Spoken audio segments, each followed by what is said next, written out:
السلام علیکم ورحمۃ اللہ وبرکاتہ۔ مسلمانوں کے زوال کی سب سے بڑی وجہ کیا ہے؟ مسلمانوں کے زوال کی سب سے بڑی وجہ دین اسلام سے دوری ہے۔ اس حوالے سے BNSW TV چینل ایک پروگرام پیش کرتا ہے، آئیے دین اسلام کو سیکھیے، آئیے دین اسلام کو سیکھیے۔ السلام علیکم ورحمۃ اللہ وبرکاتہ۔ الحمدللہ نحمده ونستعینه ونستغفره ونؤمن به ونتوکل علیہ ونعوذ باللہ من شرور انفسنا ومن سیئات اعمالنا، من يهده الله فلا مضل له ومن يضلله فلا هادي له، واشهد ان لا اله الا الله وحده لا شريك له واشهد ان محمدا عبده ورسوله، اما بعد، قال الله تبارك وتعالى في القرآن المجيد والفرقان الحميد، اعوذ بالله من الشيطان الرجيم، بسم الله الرحمن الرحيم،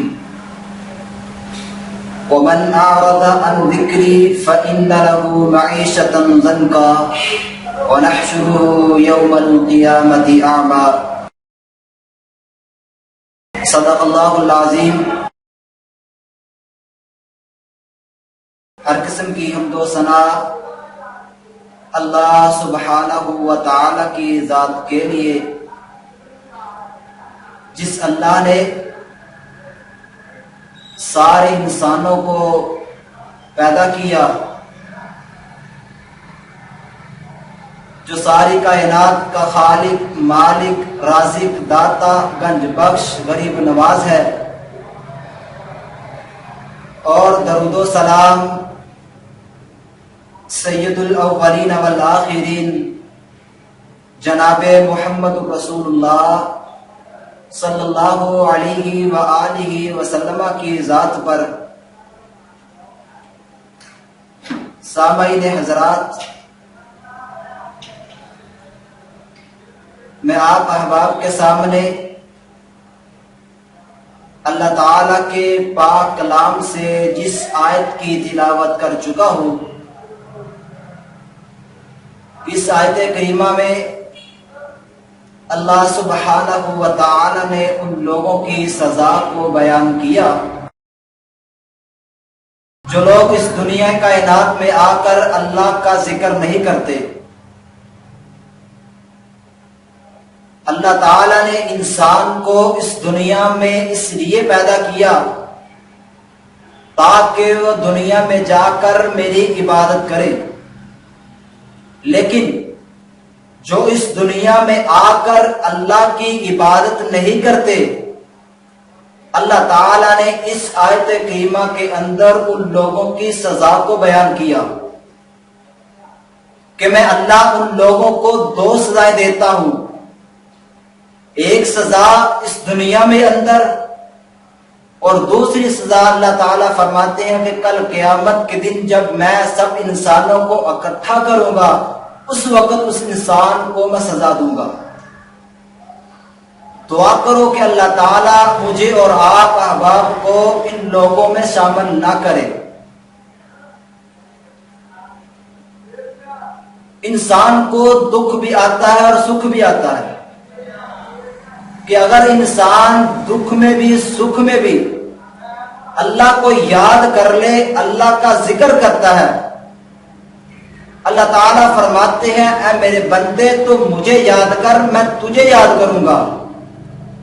جب انسان اس دنیا میں اس زمین پر چلتے پھرتے اللہ کو یاد کرتا ہے،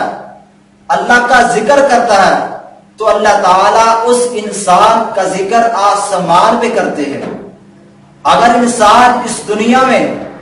اللہ کا ذکر لوگوں میں بیٹھ کر کرتا ہے تو اللہ تعالیٰ بھی اس انسان کا ذکر آسمان پہ مقرب فرشتوں میں کرتے ہیں۔ اور اللہ تعالیٰ نے فرمایا ہے میرے بندے جب تجھے غصہ آ جائے غصے کے وقت تم مجھے یاد کر، کل قیامت کے دن جب مجھے غصہ آئے گا تو میں تجھے یاد کروں گا، تیرا وہ وقت یاد کروں گا جس وقت میں تو نے مجھے یاد کیا تھا۔ اور دلوں کو سکون بھی اسی ذکر ہی کی وجہ سے ملتا ہے۔ بعض لوگ ایسے موجود ہیں کہ ان کے پاس لاکھوں اور کروڑوں پیسہ، زمینوں اور جاگیرداروں کے مالک ہیں، ملوں اور فیکٹریوں کے مالک بن گئے، لیکن ان کے دلوں کو سکون نہیں، اطمینان نہیں، وہ ہر وقت پریشان رہتے ہیں، اور پیسے سے سکون کو خریدا نہیں جا سکتا۔ اگر وہ لوگ اللہ کے کلام کو پڑھ لیں، قرآن کا مطالعہ کر لیں گے تو انشاءاللہ ان لوگوں کو پھر اس بات کا پتہ چل جائے گا کہ دلوں کو سکون کیسے پہنچتا ہے۔ چنانچہ اللہ تعالیٰ فرماتے ہیں الا بذکر اللہ تطمئن القلوب، کہ اگر دلوں کو سکون چاہتے ہو، اطمینان چاہتے ہو تو پھر اللہ کا ذکر کرو۔ جب تم اللہ کا ذکر کرو گے تو اللہ تعالیٰ تمہارے دلوں میں سکون پیدا کر دے گا۔ اور ذکر، جو بندہ اللہ کا ذکر کرتا ہے وہ انسان دنیا میں بھی پریشان نہیں ہوتا، اور آخرت میں بھی اس انسان کو پھر ندامت کا اظہار نہیں کرنا پڑے گا۔ اللہ کا ذکر بہت سے اذکار موجود ہیں، ایک ذکر کی طرف میں اشارہ کرنا چاہتا ہوں۔ آپ صلی اللہ علیہ وسلم فرماتے ہیں کہ لا حول ولا قوت الا باللہ، یہ ایسا ذکر ہے اور اللہ تعالیٰ کے عرش کے خزانوں میں سے ایک خزانہ ہے، اور اس کی شان اتنی ہے، اس کا مقام اتنا زیادہ ہے کہ یہ 99 بیماریوں کا علاج ہے، اور سب سے کم تر بیماری جو حقیر بیماری ہے وہ یہ ہے کہ انسان کو مال میں کمی نہیں آتی، مال کے لحاظ سے انسان پریشان نہیں ہوتا۔ آج اگر دیکھ لیا جائے تو بھائی بھائی کے درمیان دشمنی ہے، بھائی بھائی سے بولتا نہیں، باپ بیٹے کے درمیان، بیٹے باپ کے درمیان، بہن بھائیوں کے درمیان دشمنی ہے، تو کس وجہ سے؟ وجہ صرف اتنی ہے، مال کی وجہ سے، وراثت کی وجہ سے۔ جب انسان مال کے پیچھے لگ جاتا ہے تو پھر یاد رکھ لو وہ انسان اللہ کے ذکر سے دور ہو جاتا ہے، کیونکہ اللہ تعالیٰ فرماتے ہیں یا ایھا الذین آمنوا لا تلہکم اموالکم ولا اولادکم عن ذکر اللہ، اے ایمان والو تمہارے مال اور تمہاری اولادیں تمہیں اللہ کے ذکر سے دور نہ کر دے، کیونکہ یہ مال اور اولاد یہ اللہ تعالیٰ کی طرف سے آزمائش بھی بن جاتی ہے۔ انما اموالکم واولادکم فتنۃ، اللہ تعالیٰ فرماتے ہیں تمہارا مال اور تمہاری اولادیں یہ تمہاری آزمائش ہیں۔ اب یہ انسان پر لاگو ہوتا ہے کہ وہ اس آزمائش میں پورا اترتا ہے کہ نہیں۔ یہ اللہ تعالیٰ کی طرف سے انسان پر، مسلمان پر یہ آزمائش ہے۔ اگر انسان اس آزمائش پہ صبر کرتا ہے، اس آزمائش پہ پورا اترے اور اللہ کو یاد کرتا رہے، اللہ کا ذکر کرتا رہے گا، تو پھر انشاءاللہ وہ انسان دنیا میں بھی اعلیٰ مقام پر فائز ہو جائے گا، دنیا میں بھی اللہ اس کو عزت عطا کریں گے، اور آخرت میں بھی انشاءاللہ اللہ تعالیٰ اس انسان کے لیے اعلیٰ مقامات تیار کر کے رکھیں گے جس میں اس انسان کو داخل کیا جائے گا۔ آپ صلی اللہ علیہ وسلم کے پاس عوف بن مالک رضی اللہ تعالی عنہ آتے ہیں اور آ کر عرض کرتے ہیں محبوب جی میرا بیٹا سالم، ان کو دشمنوں نے قید کر لیا اور ان کو جیل خانوں میں بند کر دیا ہے، لہذا مجھے کوئی ایسا وظیفہ بتلائیے، ایسا ذکر بتلائیے کہ میں اس ذکر کو کرتا جاؤں اور اللہ تعالیٰ میرے بیٹے کو دشمنوں سے رہائی عطا کر دے۔ آپ صلی اللہ علیہ وسلم نے فرمایا کہ صبر کرو، پہلا کام کہ تم صبر کرو، اور دوسرا کام بتلایا کہ تم لا حول ولا قوت الا باللہ اس کو کثرت سے پڑھتے رہو، اور اپنے بیٹے کو بھی کسی طرح یہ بات پہنچا دو کہ وہ بھی اللہ کا ذکر کرتا رہے، لا حول ولا قوت الا باللہ، اس کو کثرت سے پڑھتا رہے۔ صحابی بیان کرتے ہیں جب آپ صلی اللہ علیہ وسلم نے مجھے یہ بات کہی، یہ ذکر بتلایا، میں نے پھر اس ذکر کو کثرت سے پڑھنا شروع کر دیا، ہر وقت لا حول ولا قوت الا باللہ پڑھتا رہا۔ تو یہ نتیجہ نکلتا ہے کہ ایک رات ایسی آتی ہے، ہم انتظار تو کرتے رہے، بیٹے کی جدائی پہ ہم آنسو تو بہاتے رہے، لیکن پھر اللہ کا ذکر کرنے سے، لا حول ولا قوت الا باللہ، اس کو کثرت سے پڑھنے سے یہ نتیجہ نکلا کہ ایک رات ایسی آتی ہے کہ رات کا وقت، رات کا کافی حصہ بیت گیا، دروازے پہ دستخط ہوتی ہے۔ جب دستخط ہوئی تو سالم رضی اللہ تعالی عنہ کی والدہ آ کر دروازہ کھولتی ہے۔ جب دروازہ کھولا تو سامنے اپنے بیٹے کو پایا، اور بیٹے کے ساتھ 50 اونٹ اور 40,000 بکریاں تھیں۔ تو پریشان ہوئے کہ اتنی بکریاں اور اونٹ اور بیٹا بھی صحیح سلامت ہمارے گھر واپس آ گیا، یہ سارا ماجرا پھر اپنے بیٹے سے پوچھتے ہیں تو بیٹا بتلاتا ہے کہ ابا جی، تو آپ نے مجھے وہ ذکر کہا تھا کہ اس ذکر کو، لا حول ولا قوت الا باللہ کو میں کثرت سے پڑھتا رہوں، میں نے اس پر عمل کیا۔ ایک رات ایسی آتی ہے کہ میں دیکھتا ہوں کہ جو پہرے دار ہیں وہ سوئے ہوئے ہیں، اور مجھے ہتھ گھڑیاں لگائی تھی وہ بھی نہیں لگائی، میں عبد ہوں، مجھے کوئی ہتھ گھڑی بھی نہیں لگائی، اور جو پہرے دار تھے وہ بھی سوئے ہوئے تھے۔ میں نے پھر اس موقع سے فائدہ اٹھایا اور ان کی جیلوں سے باہر نکل کر میں جب آنے لگا تو میں نے دیکھا کہ ان کے جیل خانوں کے پاس پلاٹ تھے، اور اس پلاٹ میں یہ 50 اونٹ اور 40,000 بکریاں تھیں۔ میں نے سوچا کہ ان کو بھی اپنے ساتھ لیتا چلوں، اور میں ان جانوروں کو اپنے ساتھ لے کر گھر میں آ گیا۔ جب یہ سارا واقعہ سنا دیا تو عوف بن مالک رضی اللہ تعالی عنہ کہنے لگے کہ ٹھیک ہے بیٹا، تو بکریاں لے آیا، اونٹ لے کر آ گیا، اب اتنی دیر تک ہم اس بکریوں کو اور جانوروں کو، ان اونٹوں کو استعمال نہیں کریں گے جب تک آپ صلی اللہ علیہ وسلم سے یہ واقعہ بیان نہ کر دے۔ یہ سارا واقعہ بیان کر کے اگر آپ صلی اللہ علیہ وسلم ہمیں اجازت دیں گے تو ہم پھر اس وقت ان جانوروں کو استعمال کریں گے، ان کو کھا سکیں گے۔ چنانچہ صبح ہوئی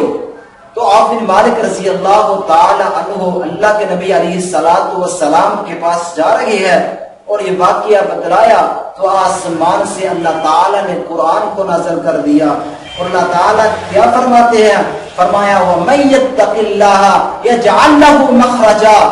وَيَرْزُقْهُ مِنْ حَيْثُ لَا يَحْتَسِبُ، کہ اللہ اس انسان کو اس جگہ سے رزق عطا کرتے ہیں کہ انسان نے کبھی سوچا بھی نہ ہو۔ اور اس صحابی نے کیا سوچا تھا کہ ہمارا بیٹا صحیح سلامت بھی آئے گا اور اتنا مال، اتنے جانور، اتنی بکریاں اور اونٹ لے کر آئے گا؟ کہ اس نے سوچا تھا؟ نہیں سوچا۔ وجہ کیا؟ جو اللہ کو یاد کرتا ہے اللہ پھر اس انسان کو یاد کرتا ہے، اور جو انسان اللہ کو یاد نہیں کرتے اللہ تعالیٰ فرماتے ہیں وَمَنْ أَعْرَضَ عَنْ ذِكْرِي فَإِنَّ لَهُ مَعِيشَةً ضَنْكًا، ہم اس کی دنیا کی معیشت کو، دنیا کے مال کو، اسباب کو تنگ کر دیتے ہیں، وہ پھر پریشان ہوتا ہے، پریشان اور غمزدہ ہوتا ہے، پریشان اور غمزدہ ہوگا، کیونکہ جو اللہ کا ذکر نہیں کرتا اللہ اس کی دنیا کی معیشت کو تنگ کر دیتے ہیں۔ اب معیشت کا تنگ ہونے کا مقصد یہ نہیں، مطلب یہ نہیں کوئی انسان بھوکا پیاسا مر جائے گا، اس کا مطلب یہ بھی ہو سکتا ہے، لیکن اس کا مطلب یہ بھی ہے کہ انسان کے پاس مال اتنا وافر مقدار میں ہوگا، اتنا مال ہوگا کہ اس ان مال کی وجہ سے انسان جو ہے سکون سے زندگی بسر نہیں کرے گا۔ اس کے پاس مال ہوگا، مال بھی ہوگا، لیکن اس کے باوجود بھی اس انسان کے دل میں سکون نہیں ہوگا، وہ سکون کے ساتھ زندگی بسر نہیں کر سکے گا۔ اور آج دیکھ لو کتنے لوگ ایسے موجود ہیں جنہوں کے پاس اتنا مال ہے، اتنی جائیداد ہے، لیکن اس کے باوجود بھی اس انسان کے دل میں سکون نہیں، اطمینان نہیں، ہر وقت پریشان رہتا ہے۔ وجہ کیا ہے؟ وہ اللہ کو یاد نہیں کرتے، اللہ کا ذکر نہیں کرتے۔ جب اللہ کا ذکر نہ کیا جائے، پہلی سزا جو اللہ تعالیٰ نے بیان فرمائی، وَمَنْ أَعْرَضَ عَنْ ذِكْرِي فَإِنَّ لَهُ مَعِيشَةً ضَنْكًا، اس کی دنیا کی معیشت کو تنگ کرنا۔ اور دوسری سزا بتلائی، وَنَحْشُرُهُ يَوْمَ الْقِيَامَةِ أَعْمَى، کہ قیامت کے دن جب ہم انسانوں کو اٹھائیں گے، بنی آدم سے لے کر آخری انسان تک سب انسانوں کو جب ہم اٹھائیں گے، اس وقت اس انسان کو ہم اندھا کر کے اٹھائیں گے۔ آنکھیں ہوگی لیکن آنکھیں ہونے کے باوجود بھی اس انسان کی بصیرت نہیں ہوگی، وہ دیکھ نہیں سکے گا۔ جب اس کی آنکھوں کی بڑائی کو اللہ تعالیٰ چھین لیں گے تو پھر یہ انسان اللہ سے سوال کرے گا، رب لما حشرتنی اعمی وقد كنت بصیرا، اللہ دنیا میں میں تمہارے انسان کو دیکھ لیتا تھا، اللہ جی دنیا میں میں چھوٹی موٹی چھوٹی بڑی ہر چیز کو دیکھ لیتا تھا، لیکن آج قیامت کے دن محشر کے میدان میں اللہ میری آنکھوں کی بنائی کدھر گئی؟ اللہ سے سوال کرے گا۔ جب اللہ سے سوال کیا جائے تو اللہ تعالیٰ پھر اس انسان کو جواب دیں گے، اے میرے بندے، کذالک اتتک آیاتنا فنسیتها، دنیا میں میرے پیغمبر آئے، میرے پیغمبر کے احکامات آئے، ان پر جو میں نے کتاب کو نازل کیا تھا وہ بھی تیرے پاس آئی، اس کے احکامات بھی آئے، تجھے پتا تھا، لیکن اس کے باوجود بھی تو نے مجھے بلا دیا۔ کذالک اتتک آیاتنا فنسیتها، جس طرح میری نشانیاں تیرے پاس آئی تھی تو نے ان نشانیوں کو بلا دیا، ٹھکرا دیا، آج میں رب بھی تجھے ٹھکرا دیتا ہوں۔ وَكَذَلِكَ الْيَوْمَ تُنْسَى، اس طرح آج میں آپ کو بلا دیتا ہوں۔ یعنی قیامت کے دن اللہ تعالیٰ اس انسان کو بلا دیں گے جو اللہ کا ذکر نہیں کرتا،